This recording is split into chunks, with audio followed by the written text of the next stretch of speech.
हम जो फूड खाते हैं उसमें कॉम्प्लेक्स पार्टिकल्स शामिल होते हैं, जैसा कि कार्बोहाइड्रेट्स, प्रोटीन्स और फैट्स वगैरह। डाइजेस्टिव सिस्टम में मौजूद ऑर्गन्स इन कॉम्प्लेक्स पार्टिकल्स को सिंपल पार्टिकल्स में ब्रेक डाउन करते हैं ताकि हमारी बॉडी उस फूड से एनर्जी हासिल कर सके। ये एनर्जी बॉडी के तमाम सिस्टम्स को प्रॉपरली फंक्शन करने के लिए बेहद ज़रूरी होती है। डाइजेस्टिव सिस्टम वेस्ट फूड को बॉडी से एक्सक्रीट करने में भी काम करता है। डाइजेस्टिव सिस्टम एक मस्कुलर ट्रैक्ट या पैसेज वे है जिसके एक एंड पर माउथ और दूसरे एंड पर एनस मौजूद होता है। इस मस्कुलर ट्रैक्ट को गैस्ट्रोइंटेस्टाइनल ट्रैक्ट, डाइजेस्टिव ट्रैक्ट या एलिमेंट्री कनाल भी कहा जाता है। गैस्ट्रोइंटेस्टाइनल ट्रैक्ट में बहुत से हॉलो ऑर्गन्स एक लंबी सीरीज में आपस में कनेक्ट हुए होते हैं। ये ऑर्गन्स फूड को ब्रेक डाउन करने, इसेंशियल न्यूट्रिएंट्स जैसे कि शुगर और प्रोटीन्स वगैरह की ब्लड में ट्रांसपोर्टेशन और वेस्ट फूड को बॉडी से एक्सक्रीट आउट करने में मदद करते हैं। इन ऑर्गन्स में mouth, oesophagus, stomach, small intestine, large intestine और एनस शामिल हैं। इनके अलावा लिवर, पैंक्रियाज, गाल ब्लेडर और कुछ ग्लैंड्स भी फूड की डाइजेशन में अपना किरदार अदा करते हैं। एक अडल्ट ह्यूमन की एलिमेंट्री कनाल की लेंथ 30 फीट यानी कि 9 मीटर्स तक हो सकती है। तो आइए अब वन बाय वन इन सारे ऑर्गन्स को डिटेल में स्टडी करते हैं। Number 1, mouth. Mouth digestive tract का पहला ऑर्गन है। जैसे ही आप फूड का पहला बाइट अपने माउथ में डालते हैं, डाइजेशन उसी वक्त से शुरू हो जाती है। माउथ को ओरल या बकल कैविटी भी कहा जाता है और इसमें 3 पार्ट्स शामिल हैं जिनमें टीथ, टंग और सैलिवरी ग्लैंड्स शामिल हैं। ये पार्ट्स फूड को फिजिकली डाइजेस्ट करते हैं। टंग यानी कि ज़ुबान एक मस्कुलर ऑर्गन है जो फूड को टेस्ट करने में हेल्प करती है। इसके अलावा ज़ुबान फूड को रोल करने और निगलने में भी मदद करती है, जबकि टीथ फूड की ग्राइंडिंग और क्रशिंग करके फूड को छोटे छोटे पीसेस में कन्वर्ट कर देते हैं ताकि फूड आसानी से डाइजेस्ट हो सके। इस प्रोसेस को मैस्टिकेशन कहते हैं। माउथ में मौजूद तीसरा अहम पार्ट सैलिवरी ग्लैंड्स हैं जो पेयर की फॉर्म में हमारे ईयर्स के फ्रंट पे ज़ुबान के नीचे और लोअर जा के करीब मौजूद होते हैं। सैलिवरी ग्लैंड सलाइवा प्रोड्यूस करते हैं जो फूड को ल्यूब्रिकेट करता है ताकि उसको चबाना और निगलना आसान हो सके। सलाइवा एक ट्रांसपेरेंट लिक्विड है जिसमें 2 ख़ास एंजाइम्स मौजूद होते हैं जिनमें अमाइलेज और लाइसोजाइम शामिल हैं। अमाइलेज जिसे टाइलिन भी कहा जाता है, ये एंजाइम फूड में मौजूद कार्बोहाइड्रेट्स की डाइजेशन का काम करता है, जबकि लाइसोजाइम एंजाइम्स फूड में मौजूद बैक्टीरिया और फंजाई को किल करते हैं, जिससे माइक्रो ऑर्गेनिजम्स हमारे माउथ में ग्रो नहीं कर सकते और हम बहुत सी बीमारियों से बच जाते हैं। लिहाजा ये कहना बिल्कुल भी गलत ना होगा कि सलाइवा हमारी ओरल हाइजीन के लिए इंतहाई ज़रूरी होता है। एक नॉर्मल हेल्दी पर्सन में 24 घंटों में तकरीबन 1 से 1.5 लीटर तक सलाइवा प्रोड्यूस होता है। माउथ में फूड की पार्शियल डाइजेशन होती है और पार्शियली डाइजेस्टेड फूड को बोलस कहते हैं। Number 2, pharynx. बोलस हमारे माउथ से पास होकर हमारे डाइजेस्टिव सिस्टम के सेकंड ऑर्गन यानी कि फेरिंक्स में इंटर हो जाता है। फेरिंक्स को थ्रोट भी कहा जाता है और ये माउथ और ईसोफेगस को आपस में कनेक्ट करने वाला एक पैसेज है। ये एक ऐसा पैसेज है जिससे फूड और एयर दोनों गुजरते हैं। Number 3, oesophagus. Partially digested food यानी कि बोलस फेरिंक्स से पास होकर ईसोफेगस में इंटर हो जाता है। ईसोफेगस को फूड पाइप भी कहा जाता है और ये 25 सेंटीमीटर लंबा और 1.5 से 2 सेंटीमीटर तक चौड़ा एक मस्कुलर पैसेज है जिसके एक एंड पर फेरिंक्स और दूसरे एंड पर स्टमक कनेक्ट हुआ होता है। ह्यूमन बॉडी में फूड पाइप के साथ ही विंड पाइप भी मौजूद होता है। जब हम सांस लेते हैं तो एयर हमारे माउथ से होकर विंड पाइप से गुजरकर लंग्स में चली जाती है। इसके बरक्स फूड को विंड पाइप में जाने से रोकने के लिए विंड पाइप की ओपनिंग पर एक कवर मौजूद होता है जिसे एपिग्लोटिस कहते हैं। फूड स्वेलो करने के दौरान ये एपिग्लोटिस विंड पाइप को कवर करता है और टंग बोलस को पुश करके फूड पाइप में इंटर कर देती है। ये फूड ईसोफेगस में मस्कुलर कॉन्ट्रैक्शंस के थ्रू स्टमक तक पहुंच जाता है। इन मस्कुलर कॉन्ट्रैक्शंस को पेरिस्टालिसिस कहा जाता है। ईसोफेगस के एंड पर एक मस्कुलर वाल्व प्रेजेंट होता है जिसे स्फिंक्टर कहते हैं। पार्शियली डाइजेस्टेड फूड जब स्टमक के अंदर कम्प्लीटली इंटर हो जाता है तो ये वाल्व बंद हो जाता है और लिक्विड्स और सॉलिड फूड को वापस मुंह की तरफ आने से रोकता है।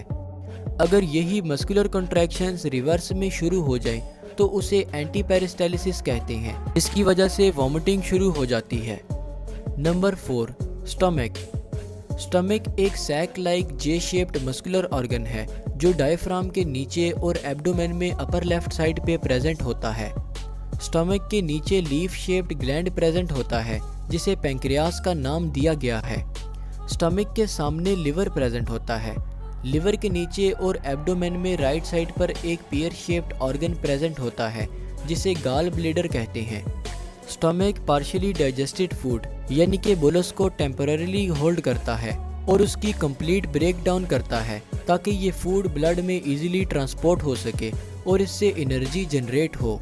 ईसोफेगस और स्टमक की इनर वॉल्स पर एक थिन मेम्ब्रेन मौजूद होती है जिसे म्यूकस मेम्ब्रेन कहते हैं।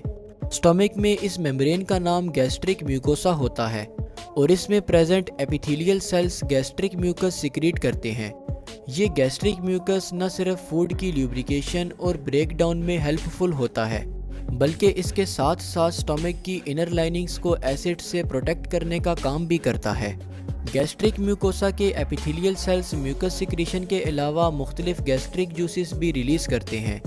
ये गैस्ट्रिक जूसेस फूड में मौजूद कार्बोहाइड्रेट्स और प्रोटीन्स की डाइजेशन में अहम रोल अदा करते हैं। एक दिन में तकरीबन 1.2 से 1.5 लीटर तक गैस्ट्रिक जूसेस रिलीज होते हैं। गैस्ट्रिक जूस में बहुत से कंपोनेंट्स शामिल हैं जैसा कि हाइड्रोक्लोरिक एसिड, इलेक्ट्रोलाइट्स और एक खास प्रोटीन डाइजेस्टिंग एंजाइम जिसे पेप्सिन कहते हैं। हाइड्रोक्लोरिक एसिड की वजह से गैस्ट्रिक जूस की पीएच हाईली एसिडिक होती है। इन गैस्ट्रिक जूसेस की मदद से और स्टमक की चर्निंग एक्शन की वजह से बोलस एक येलो थिक क्रीमी लिक्विड में कन्वर्ट हो जाता है जिसे काइम कहते हैं। स्टमक बहुत से सब्सटेंसेस एब्जॉर्ब कर लेता है जैसा कि ग्लूकोज, सिंपल शुगर्स और अमाइनो एसिड्स वगैरह। ईसोफेगस के एंड की तरह स्टमक के एंड पर भी एक मस्कुलर वाल्व मौजूद होता है जिसे पाइलोरस कहते हैं। इस वाल्व के ओपन होने से काइम स्मॉल इंटेस्टाइन में इंटर हो जाता है। जैसे ही स्टमक इम्पटी होता है तो पाइलोरस वाल्व बंद हो जाता है ताकि फूड रिफ्लक्स यानी कि स्टमक में फूड की वापसी न हो सके। Number 5, small intestine. काइम की अगली मंजिल स्मॉल इंटेस्टाइन होती है। स्मॉल इंटेस्टाइन जिसे हम अपनी ज़ुबान में छोटी आंत भी कहते हैं, ये हमारे एब्डोमेन में मौजूद 22 से 25 फीट लॉन्ग एक लूजली कोइल्ड मस्कुलर ट्यूब है जिसका डायमीटर तकरीबन 2 इंच तक होता है। स्मॉल इंटेस्टाइन के 3 पार्ट्स होते हैं जिनमें ड्यूडिनम, जिजुनम और इलियम शामिल हैं। स्मॉल इंटेस्टाइन पैंक्रियाटिक जूस और बाइल की मदद से काइम को फर्दर डाइजेस्ट करने में हेल्प करती है। पैंक्रियाटिक जूस पैंक्रियास से रिलीज होता है और इसमें ऐसे एंजाइम्स होते हैं जो काइम में मौजूद प्रोटीन्स, फैट्स और कार्बोहाइड्रेट्स की ब्रेक डाउन करते हैं, जबकि बाइल हमारे लिवर में प्रोड्यूस होता है और गाल ब्लेडर में स्टोर होता रहता है। ये बाइल डाइजेशन के दौरान गाल ब्लेडर से बाइल डक्ट के थ्रू स्मॉल इंटेस्टाइन में रिलीज होता है। बाइल काइम में मौजूद फैट्स की डाइजेशन में अहम किरदार अदा करता है। स्मॉल इंटेस्टाइन के पोर्शन ड्यूडिनम में काइम की मिक्सिंग और डाइजेशन होती है, जबकि जिजुनम और इलियम पार्ट से डाइजेस्टेड फूड ब्लड में एब्जॉर्ब होता है। स्मॉल इंटेस्टाइन की इंटरनल लाइनिंग में एक खास किस्म के स्ट्रक्चर्स प्रेजेंट होते हैं जिन्हें विलाय कहते हैं। अगर विलाय के इंटरनल स्ट्रक्चर को देखा जाए तो इसमें ब्लड वेसल्स का एक नेटवर्क मौजूद होता है। ये विलाय स्मॉल इंटेस्टाइन का सरफेस एरिया इंक्रीज करते हैं ताकि फूड ब्लड में मुकम्मल तौर पर एब्जॉर्ब हो सके। इस तरह स्मॉल इंटेस्टाइन में फूड की मुकम्मल डाइजेशन के बाद फूड का मैक्सिमम पोर्शन ब्लड में एब्जॉर्ब हो जाता है, जबकि फूड की डाइजेशन से प्रोड्यूस होने वाला वेस्ट स्मॉल इंटेस्टाइन से मूव करके लार्ज इंटेस्टाइन में पहुंच जाता है। Number 6, large intestine. Large intestine जिसे हम अपनी ज़ुबान में बड़ी आंत भी कहते हैं, ये 5 to 6 feet long muscular tube है। इसको लार्ज इंटेस्टाइन इसलिए कहा जाता है क्योंकि ये लेंथ में तो बेशक स्मॉल इंटेस्टाइन से छोटी होती है, लेकिन इसका डायमीटर यानी कि चौड़ाई स्मॉल इंटेस्टाइन से बड़ी होती है, जो कि तकरीबन 3 इंच तक होती है। स्मॉल इंटेस्टाइन की तरह लार्ज इंटेस्टाइन को भी 3 पार्ट्स में डिवाइड किया जाता है, जिनमें सीकम, कॉलन और रेक्टम शामिल हैं। सीकम लार्ज इंटेस्टाइन का फर्स्ट पार्ट है, जबकि कॉलन पार्ट सीकम को रेक्टम के साथ कनेक्ट करता है। स्मॉल इंटेस्टाइन से फूड वेस्ट ट्रैवल करके सीकम और फिर कॉलन में मूव कर जाता है। कॉलन में वेस्ट में मौजूद एक्सेसिव साल्ट्स और वाटर एब्जॉर्ब होकर ब्लड स्ट्रीम में इंटर हो जाते हैं, जिससे फूड वेस्ट सॉलिड फॉर्म में कन्वर्ट हो जाता है। इसके अलावा कॉलन में मौजूद बैक्टीरिया फूड वेस्ट को मज़ीद ब्रेक डाउन करते हैं, जिससे वेस्ट मुकम्मल डिग्रेड हो जाता है। इस स्टेज पे फूड वेस्ट को स्टूल या फीसिस का नाम दिया जाता है।